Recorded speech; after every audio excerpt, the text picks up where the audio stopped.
What's something you once believed only to later realize it was all propaganda?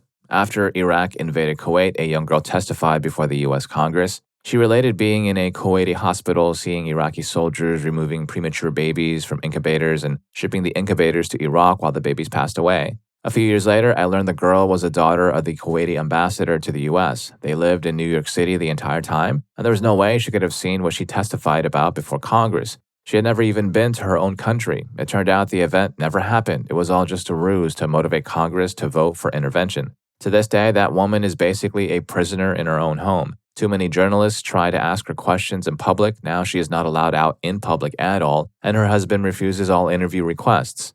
No hospital in the world has 100 babies in incubators at the same time. Come on, that should have been the first clue. Story 2. I was considering joining the military when I was fresh out of high school. After getting older and talking to people who served, I think 100% of my reasons for wanting to join were just the result of military propaganda. The military will toughen you up, teach you confidence and discipline, and teach you to be a man. No, time will do these things. Even with no outside influence, you'll have far more self-confidence and agency in your first life at 26 than you had at 18, along with all the benefits of that maturity. The military pays well. No, not for the toll it can take on you. Even with no education, you could become a plumber, electrician, sanitation worker, police officer, and put yourself on the path to making far more money with less stress. Plus, you can quit if you decide you don't like it or you have a difficult coworker. People are attracted to guys in uniform. Those seeking financial gain are attracted to guys in uniform. Others prefer partners who still have their health and won't become violent due to severe stress response. You'll get to travel the world. You'll either be stuck on a base in Alabama or stuck on a base in Kuwait, potentially dealing with environmental hazards. Save up and do a road trip to Florida or California instead. You'll be able to serve your country. The current public position of the United States federal government is often complex. I could do a lot more for my country by engaging in local mutual aid and social activist groups or running for a position on a local school board. Story 3. The United States holds a unique place in the world. I'll leave it at that so I don't get carried away. My dad was in the service and we were raised on a base in a highly patriotic environment, reciting the Pledge of Allegiance at home, attending flag ceremonies, and so on. And I'm ashamed to admit that I raised my kids similarly. I'm sure I was around 30 years old before I understood that our rights, our way of life, and our freedoms exist in plenty of other places, and that many countries far surpass us in several quality of life categories. Also, Christianity, specifically Christian nationalism, is another fixation.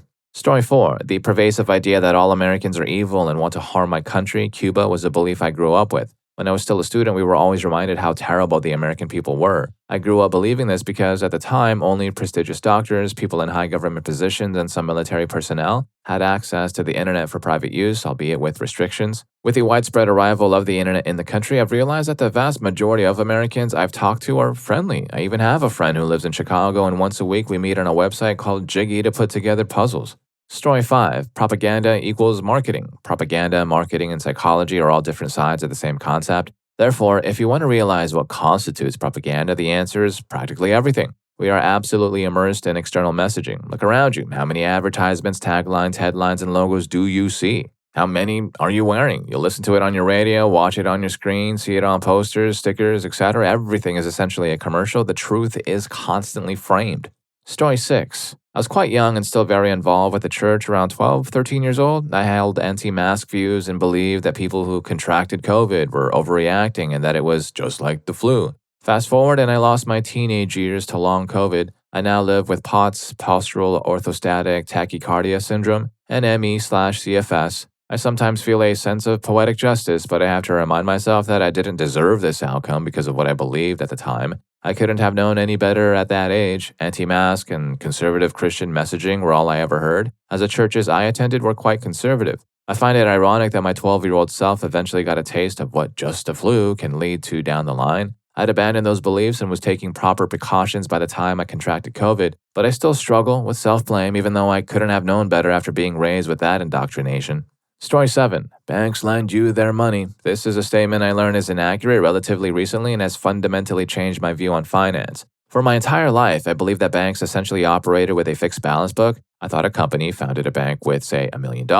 If you went to the bank for a loan of $10,000, they would lend it to you, and because they risk losing their money, they do so at interest. You would pay them back, say, $12,000. If you failed to repay that loan, legal action would follow because the bank was now down $10,000. Then people signing up for bank accounts and by storing their money would get a share of all that profit on loan money by earning interest themselves. Except this isn't how it works at all. Banks are legally empowered to create money through the process of fractional reserve banking. When you borrow, say, $10,000 from that bank, no money is deducted from a big pot and transferred to your account. Instead, the bank creates $10,000 that did not exist before and then credits it to you. They don't take a direct capital risk on this specific $10,000.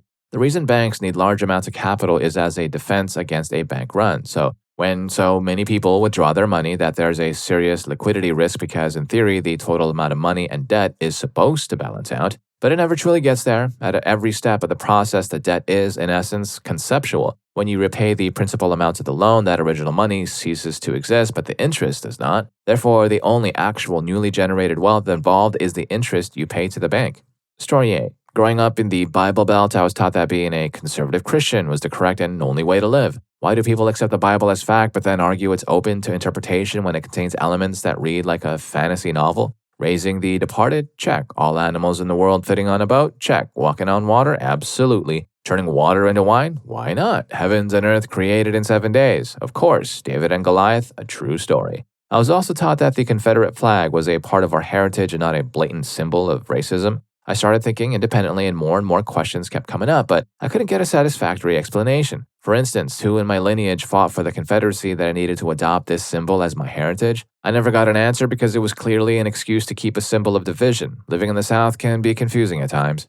Story 9. When Fox News first launched, Fair and Balanced was their slogan. I got my news from other networks, so I never watched this new station. I only started paying attention when it was on the bar TV at work. News is news, I thought. Then I noticed people reacting to the content differently than I'd ever seen before. They were more insistent, more certain of their opinions, and angrier than they had ever been. These were the same people I knew for years, but they'd changed. I was having a drink after my shift with one of the servers who was also a teacher, and I pointed out this new behavior. She directed my attention to the TV and said it was Fox News. She pointed out that the reporting often used phrases like, some people say, instead of naming the source, noting that true journalists don't typically use that tactic. She pointed out other things too, but that peculiar detail helped me see the broadcast in a different light. Thanks, Joanne. Teachers are awesome. Story 10. Growing up Russian, I was taught at school that Russia had never been the aggressor in a conflict and had always fought strictly defensive wars. I was shocked and proud of that supposed fact, the biggest country in the world, yet so peaceful. It was roughly around university that I realized how much of that was inaccurate information. The situation seems extra ironic these days, but it truly scares me that the way the war in Ukraine is being taught in schools means many children will grow up fully believing that we are defending from NATO aggression. Many will likely go on to sign a contract and join the war effort right after school. I'm pretty sure it's happened already. Story 11. The idea that people used to think the world was flat until Columbus discovered it was round is a pervasive myth. The reality is that it was common knowledge in educated circles that the Earth was a sphere or a globe. Not only that, scholars had a relatively accurate estimate of its size. Columbus mistakenly thought this estimate was wrong and that the world was much smaller. He believed this meant one could sail west and reach Asia or China without running out of supplies. He was fortunate to encounter the Americas before his ships ran out of food and fresh water. The modern myth that Columbus proved the Earth was round was largely created in the United States in an effort to foster a connection with Italian immigrants. Had this effort not occurred, Columbus likely would have remained a minor historical footnote. Story 12. A very significant portion of the British history I learned growing up was quite fictionalized, to say the least. At least a lot of my teachers were quite conservative. Quite often, anything from about 1700 to 1914 was just glossed over, unless it was something specifically happening in Britain. When the empire was discussed, it was usually in the context of its members exploring various countries across the world, in a way that either completely ignored that there were people living there or reframed it as if we were doing them a favor. Some things I remember being taught as fact. I should note, most of these were not required parts of the curriculum and were more due to some of my teachers having a lot of latitude when it came to how they taught. I also had some history teachers that were so good at what they did that it had a significant positive effect on my life that I notice even now. On top of that, hilariously, one of them also gave us a really good class on propaganda, which was incredibly useful. That's something that I think was actually part of the curriculum then. Both the potato famine and Bengal famine were completely unavoidable tragedies that the British government at the time had absolutely no influence on until they bravely stepped in and stopped both of them. Anti-Irish discrimination was a purely American thing, and Irish people were always treated well in Britain, which is inaccurate. Britain was always anti-slavery and had no part in the Atlantic slave trade. Note that there is a kernel of truth here, as the UK did eventually become genuinely anti-slavery, but that was well after the slave trade had been established. Slavery was technically banned across the empire in 1807, but that wasn't well enforced in many areas. Britain also profited a great deal off of the slave trade before that point. Slavery was common in British territories in the Caribbean, and we had forced labor, but not full chattel slavery in Scotland until 1799. Related to the above, we only briefly talked about the Caribbean, but we were given the impression of all the people working these sugar plantations were both there of their own free will and well paid for their work. Thatcher passed away towards the end of my time in school, and one history teacher did a special lesson on her life that week, which had a lot of us believing she was regarded as a hero across most of the planet and was, quote, the main reason Scotland is such a good place to live today. This would already be an overstatement, but he was saying this to a class primarily composed of working class Scottish kids. In general, there was a lot of pro-Maggie messaging pushed on us around that time. Protestant-Catholic conflict in the UK and Ireland was a thing of the past and ended long before the First World War. Again, saying this to working-class Scottish kids, this was particularly noticeable because one of the other history teachers was a very devout Rangers supporter. For non-Scottish people, they are the main Protestant football club. Scottish football involves a lot of religious tension, who held some very strong opinions about Catholics. The creation of concentration camps during the Boer War and the various other atrocities committed were all myths and, ironically, propaganda. A particularly interesting aspect of this one was that we were told it was specifically German nationalist propaganda during the Second World War.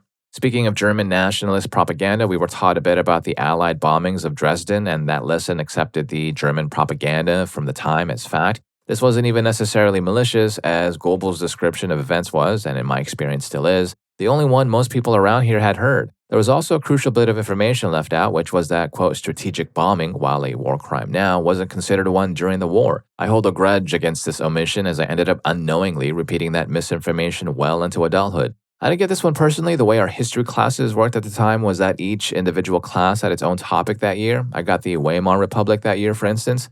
But another class had a year on the American Civil War, and a lot of what was taught seemed to resemble some of the narratives users from the American South have discussed in this thread. I recently reconnected with a school friend who just realized it wasn't primarily about states' rights this year. From our modern studies class, rather than history, we were also taught that Saddam Hussein having WMDs was a proven fact. This would have been when the Iraq War was winding down, for reference. In a particularly unusual case, we spent another entire year on the Soviet Union from 1917 to 1939. While there was a lot of discussion around the conditions that led to the revolutions and the failings of the Tsarist regime, as well as the politicking between the various factions before the Bolsheviks came out on top, they somehow managed to go the entire course without talking about socialism or communism. They solely referred to it as the Soviet Union and not the USSR because the latter contained the word socialism. I wrote an ungodly amount of essays on Lenin and Stalin's economic policies without ever learning about why they implemented them. This was actually a running theme throughout my schooling. We also managed to go through 6 months or so on the rise of German nationalism without ever going into the actual ideology they believed in and how that affected their actions. Again, from modern studies rather than history, but we had a lesson on each of the major superpowers in the world at the time, and we were taught that the Russian Federation was a normal and fair democracy, and Putin couldn't have been a dictator because he had stepped down as president at that time. Funnily enough, our lessons on the suffragettes were actually pretty fair, with a lot of focus on the positives and negatives of both the suffragettes and the suffragists. However, they also told us universal suffrage being achieved in Britain also made men and women completely equal, and was more or less the end of sexism in this country. Even someone as unaware as me realized that this was nonsense before too long, but it turns out quite a few people I knew from back then still believe this. Finally, while the German nationalists as a whole were shown in a pretty negative light, we were taught the clean Wehrmacht myth as fact, which again is something I accepted as truth for years. Story 13. I always thought the McDonald's hot coffee case was a joke. When I was a kid, after it happened, the common sentiment was, how do you not know that coffee is hot? But there was much more to the story than the public narrative suggested. First, the court concluded that the coffee served was significantly hotter than it should have been. Secondly, the customer, Stella Lieback, initially only asked the company to cover her medical expenses, which, if I recall correctly, was an amount less than $50,000. McDonald's refused this request. As a result, she pursued a lawsuit and was eventually awarded a significant settlement. If you view the images of her severe injuries, it's clear that the outcome was deserved. McDonald's could have acknowledged a potential error and simply taken care of their customer. Instead, the final cost was millions of dollars. The case demonstrates the cost of refusing to address a customer's genuine concerns. Story 14. The idea that we don't have male contraceptive medications solely because of misogyny is a common belief. It's still unfortunate that we don't have them, but the primary reason, in the US at least, that none of the developed forms of male prophylactic medicine have become available is due to the requirements that the FDA has for all medicine. This requirement dictates that the medicine cannot cause any side effects that are worse than the physical benefit they provide to the patient taking the medication. This is very problematic because there is absolutely no direct physical benefit for the male patient taking birth control pills or shots. All of the physical benefit is to the woman he is having intimacy with. The FDA doesn't take economic or quality of life benefits into account, only physical ones. Since even placebos can cause side effects, let alone medications that affect the reproductive and hormonal systems, there's currently no way for such a medicine to be approved under the current rules.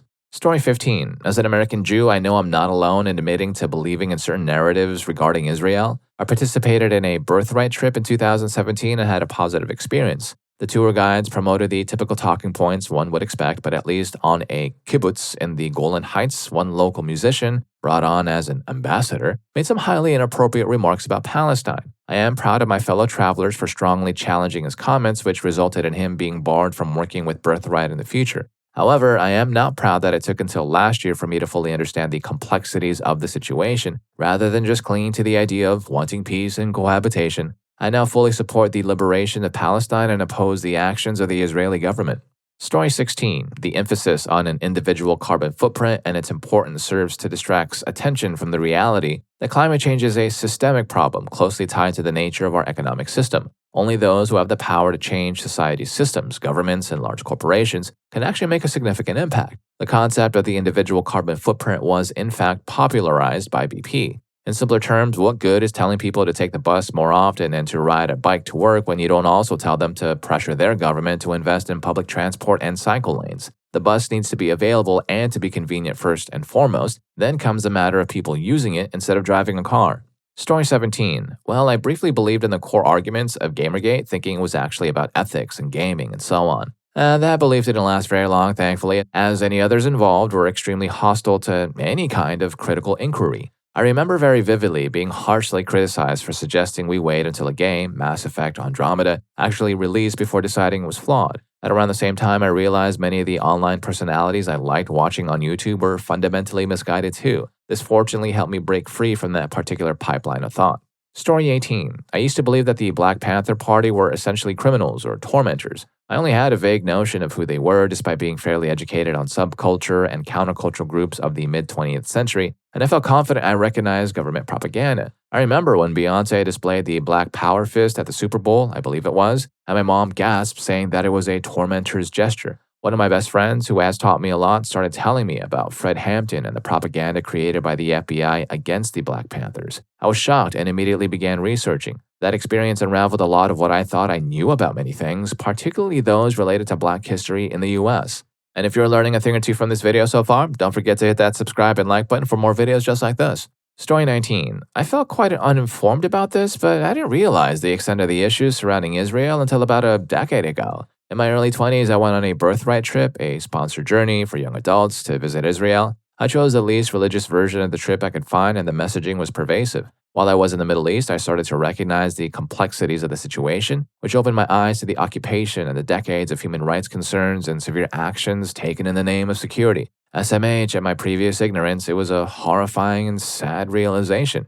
Story 20. This will probably get buried, and I don't know if it counts as propaganda, but that blue-collar workers need to relax with the whole "they took our jobs." Between growing up in SoCal surrounded by other cultures, having a focus on going to college, and holding many views that blue-collar workers in red states are uneducated, racist individuals, I thought they were being ridiculous worrying that immigrants were taking their jobs. Who wants to work those poorly paid jobs that they're taking anyways, I thought. Well, I haven't really thought that for years as I've grown and experienced the workplace for myself, but I'm an accountant now, and there's lots of talk about American CPAs being open to foreign graduates. Every accounting role seems to interact with an Indian team that is often underperforming while taking needed entry-level roles from Americans, and I kind of get it. Now I understand that, number one, it's valid to have concerns about foreigners taking your job, and that alone doesn't make you racist. Number two, it's the companies that happily pay offshore workers minimal wages to avoid paying American standard wages, and that's making life for the working class more tenuous.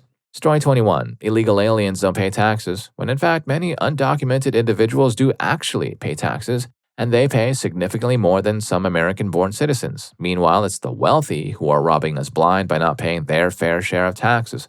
Also, the benevolent billionaire, it doesn't exist. Billionaires shouldn't even exist at all, but the idea that any of them could possibly be charitable when the only way to become a billionaire is to literally extract wealth from the middle class is absolutely ridiculous. And the grandest scheme of all, would you like to round up to donate to X charity? The corporation donates your money and uses it as a tax write-off because the donation is in their name, so they get the credit and the tax breaks while keeping all the profit they extract from their employees and consumers. Story 22. Most news about North Korea is questionable. The majority of news articles that make us think it's a crazy, insane country end up being heavily exaggerated or retracted for inaccuracy, not to mention the articles that come from the Pentagon and CIA-funded NGOs. The unicorn cave story? It turned out it was an archaeological find of cave paintings of an ancient emperor riding unicorns. They didn't actually claim to find a cave of unicorns. The jeans are banned story? It was retracted because it's easily disproven. The story he fed his brother to dogs? It was retracted because his brother was seen a few months later at a public event.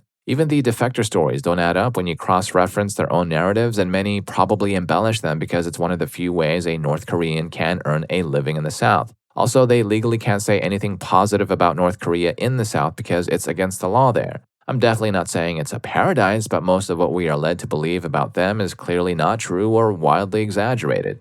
Story 23. The whole America thing. I'm not American, but I was so incredibly influenced by the American culture. I learned English. I consumed thousands of hours of movies and sitcoms, books, music, blues, rock, hip-hop, you name it, games and sports. I was heavily into its history from the Wild West to the Cold War. I dreamed of being able to study in one of its unparalleled universities. I was in awe about NASA and its missions. You get the point. But wow, was I completely mistaken? I won't go into the why because the list goes on and it just makes me sad. Story 24. Yeah, maybe nice things. 90% of people only buy the cheapest items, 80% don't tip. I lived in a fake world until I started working retail back in the day and saw the real consumer trends. That other jar of Rouse on the shelf might be the same one when you come back 4 days later, and they might have gone through 300 Ragus and 500 Great Value jars. The Rouse is there to get people like you in the store and nothing more. They don't have to carry it. Its main purpose isn't even to be sold, it's to create the illusion of better deals for the others because they cost less. As a higher profit margin, though. Story 25. That I was safe as a woman with a mind in MAGA country. When was it great? We came over here to start our free to live without tyranny, only to impose it on the people who lived here, the native inhabitants of this land. Hypocrisy and BS. We imported and kidnapped others from the native lands to do the hard work of exploiting the environment for our pleasure, using the power we built on the destruction and pillage of this land and native peoples. Eventually, we were blatantly forcing our might around the globe to ensure our continued prosperity of being free and brave. We manipulated marginalized people around the world, and they noticed. The September 11 disaster was the result of a failure to recognize our own arrogance and selfishness. Evil begets evil. Story 26. I come from an Eastern European country. It's not too LGBT friendly. I was not too LGBT friendly myself. After about a decade of living abroad, I've accepted that I'm ace and went to the Pride Parade this year for the first time. It's a difficult thing for my dad. I know that belief-wise he is still somewhat homophobic, but at the same time he prioritizes love for his family above personal beliefs and has only ever let it show once, which clearly hurt him just as much, if not more, than me. It took me a long time to accept that A, he will never fully support me on these issues, and B, he is willing to bend his beliefs a lot to make sure I'm happy to be who I am. Love you, Pops. Just wish you were born a generation later so you didn't need to wrestle with beliefs nurtured for 50 plus years.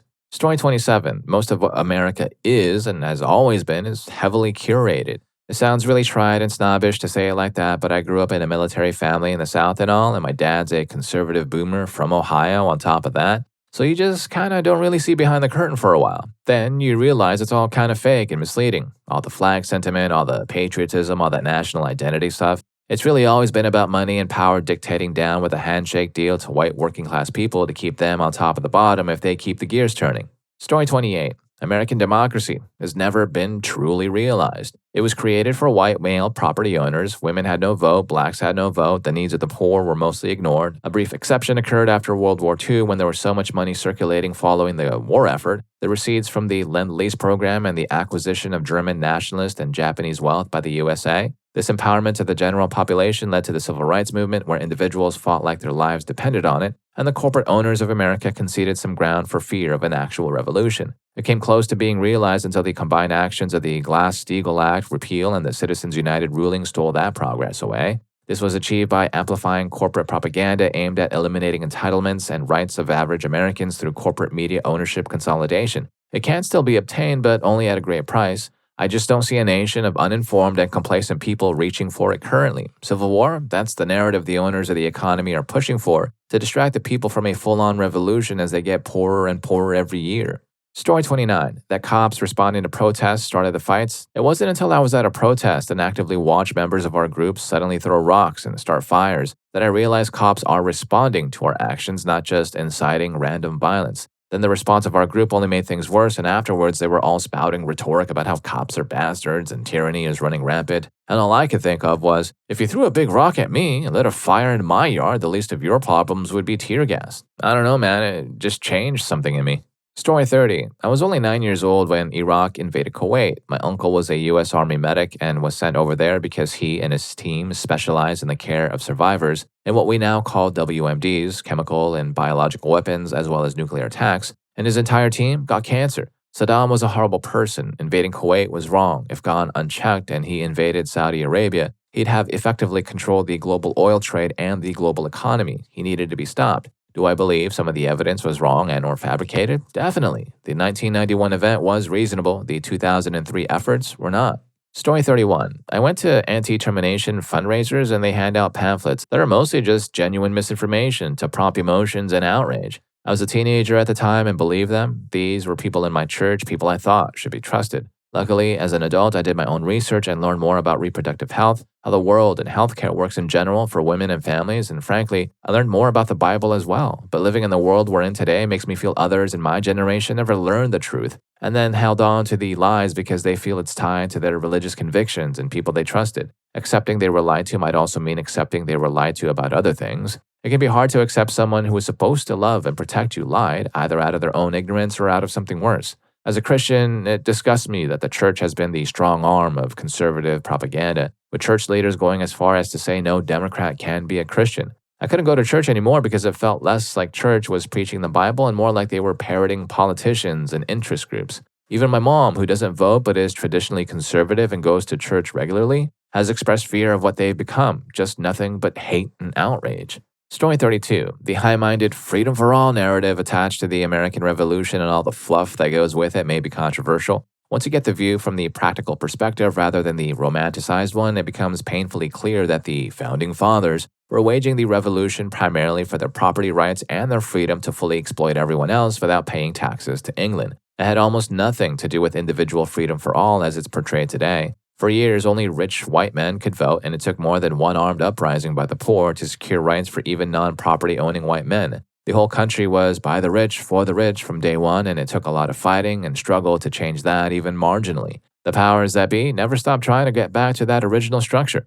Story 33. The Bible is the Word of God and therefore a divine tome. It didn't even exist for hundreds of years after Jesus' crucifixion, until a power-hungry pagan emperor decided to convert to the most popular up-and-coming religion, Christianity, to increase his popularity and support. He held a meeting of powerful, highly educated men who then sifted through thousands of historical narratives, stories, anecdotes, allegories, and life lessons written by a plethora of independent authors. These men carefully chose what would become the Bible based upon curating a narrative that suited Constantine's agenda of using religion to exert power and control in order to subjugate the less educated in his empire. So, Word of God? Hardly. Divine directive? Laughable. Actually Christian? As in having anything to do with being written or narrated by Christ? Not on thousands of years' worth of the world's population's lives. Story 34. That those who aren't Christian are going to ban the word Christmas? Since my 7th grade year, a year before Trump's first term, my dad went hard when it came to telling me and my brother about people who aren't Christian wanting to ban the word Christmas. Then, towards the end of the first year of the Biden administration, my mom came home from the store after doing some holiday shopping, Christmas and New Year's related stuff, including presents, food, and a few other things, and got a little annoyed about some wrapping paper that said Merry, Merry, Merry, Merry and didn't have the word Christmas. Again, the whole non-Christians are going to ban the word Christmas thing came up. Now, I've realized that it's just a ton of nonsense. It's not the end of the world if someone says Happy Holidays or if a roll of wrapping paper doesn't have the word Christmas on it. Side note, I will give my mom credit where credit is due. She didn't sue the store or pitch a tantrum to the cashier. She just typed Christmas into a Word document, printed it out, cut up the printer paper to fit the wrapping paper, and added a few decorative elements so it wouldn't look super strange. Story 35. One thing I learned from horrible histories was how the original meaning got twisted, but then I later learned it was likely a myth. There's this king, Nut of England, or what amounted to England. He eventually became the king of Denmark and Norway, a massive empire that dominated the North Sea. One story about him is that he sat in front of the sea and ordered it to not go over his ankles, but it did anyway. Some people interpret this as him believing he had the power to command the sea itself not to wash over his feet, and he gets mocked for it. However, what's often left out is that after this happens, he takes off his crown and declares it a sign of how meaningless the power of kings is compared to God. However, it is highly possible that the whole story is just propaganda to make him look good. So it's a propaganda backfire that has been alive for centuries. Story 36. My country's history, the Mexican conquest and independence, which I have to vent about because I find it really frustrating. How most of my fellow Mexicans feel proud about it, and yet don't realize we are told a fairy tale version made to build useless patriotism and nationalism. Even if school technically does get a bit more into the details later, the fairy tale is what we are constantly sold. We are taught that Spain came and conquered us, enslaved us for 300 years until one day one guy called Miguel Hidalgo gathered up the oppressed people to rise up against Spanish rule, and they successfully fought for their independence and freedom. The truth is that to begin with, there was no such thing as us before the Castilians, as Spain as we know it was just starting to take shape, colonize a territory. Mexico's current territory back then wasn't a single nation, but rather a bunch of different societies with their own cultural identities and political motivations. This led to the Castilians forging alliances with some of them to take down the Mexicas, the Aztecs, who were the strongest group at the time. The conquest wasn't a simple invasion, it was a whole political chess game that ended with Spain formally founding New Spain, a name that we held for longer than we have been Mexico. Then there's the whole independence thing. We lost. We are told that the insurgents fought hard and brought us freedom, but the truth is that the insurgents lost time and time again. Mexico only gained its independence because Spain was dealing with a lot of internal issues that made the ruling class, not the common people, change sides. Story 37. That there is a deity responsible for creating the universe. It was taught as an outright fact as I grew up. I'm 43 now and view all religion in the way George Carlin did. It's an absurdity to me. When I was at college, I used to take a step back from the dance floor, nights out, phase the music out, and just see the madness of what everyone was doing in that moment. Religion is like that for me now. Propaganda is as good a word as any. Story 38. I don't know if this counts as propaganda or more of a myth, that if you water your plants midday, you will boil them alive. It is the dumbest thing I have ever heard, and anytime I talk about it, I still get people who get upset and tell me I am terminating my plants if I do that. The logic just doesn't make sense to me. The water never lasts long enough or is at the level to boil your plants. The reason you shouldn't water midday is because it is pretty useless to. If you water when the sun is highest, it evaporates quickly and has little absorption time. You don't water at night because it sits too long and creates a good environment for fungus growth. This is why watering in the morning is optimal. I only water midday if my plants are really struggling from the summer heat. Story 39. That the United States was the good guys in international conflicts. My dad is a staunch Republican and not everything he said aligned with what I thought, but as a kid I still figured the US did the right thing given how much he incessantly pushed the idea. One look into the Vietnam War, seeing how many interventions the US has done that have destabilized Latin American countries, which causes people to immigrate here only to be made scapegoats by politicians, makes you realize that the US primarily harms other populations for profit and then spreads its imperialism everywhere it can. Story 40. The question is unclear because the word propaganda is unclear. Does it refer to any incorrect information whatsoever? Or is it some particular subset of incorrect information? What if the information is true but misleading? Or does propaganda have to do with the motives of whoever is purveying the information? Then what about information that's spread with malevolent intent but is nevertheless true? Or is it a matter of lack of evidence? If so, notice that it's possible for a claim that's unsupported by evidence to be true. Maybe it's a matter of appealing to emotion rather than reason. If so, again, notice that a claim based on that sort of appeal can still be true. Under some definitions of propaganda, there might be a lot of propagandistic claims that are perfectly true, or then again, you might interpret the word's meaning so that all propaganda is false by definition. As the word is usually used, the context is inadequate to determine which is the case. The context here is certainly inadequate. Story 41. That we, Hungarians, were adventuring in Europe for about a century after settling in the Carpathian Basin. Yes, we were adventuring, like the typical D&D adventuring party. Find a temple of people who don't look like us, speak a different language, and worship different deities, and them all make off with anything shiny and set the whole thing on fire on our way out. Yeah, we were raiding, looting, pillaging, and so on, but then again, this was the 10th century, so that was basically the norm. The Vikings were doing the same thing in any area that was anywhere close to the water. We had horses, so we didn't need navigable water to be near whatever village we were going to treat as an XP and loot farm that day. I'm not saying we should be ashamed of it, but we should call it what it was. Story 42. That police in America are here to quote-unquote protect and serve the public, when in reality they often primarily protect the property and interests of the state and the wealthy. Not to mention, their jobs are often incentivized to issue citations and make arrests as frequently as possible because that's how they advance in their career. It's a negative incentive for promotion because it encourages officers to pursue numerous arrests, which can lead to inappropriate stops of typically vulnerable groups like the homeless, teenagers, and minorities. Let's also not forget how officers protect their own colleagues, even when they're clearly in the wrong. They often act as a unified, protected group with complete government support and zero accountability.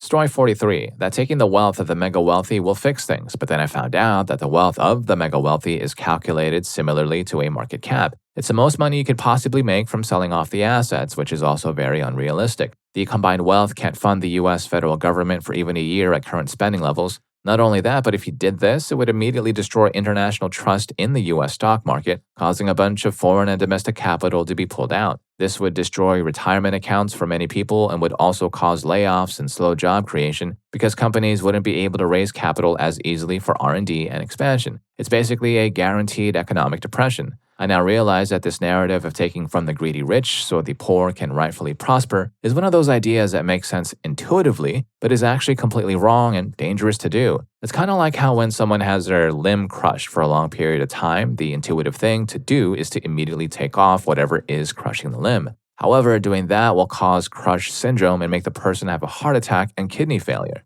And if any of these stories got to you too, here's more for you. YouTube thinks you're going to love this. I'll catch you in that video.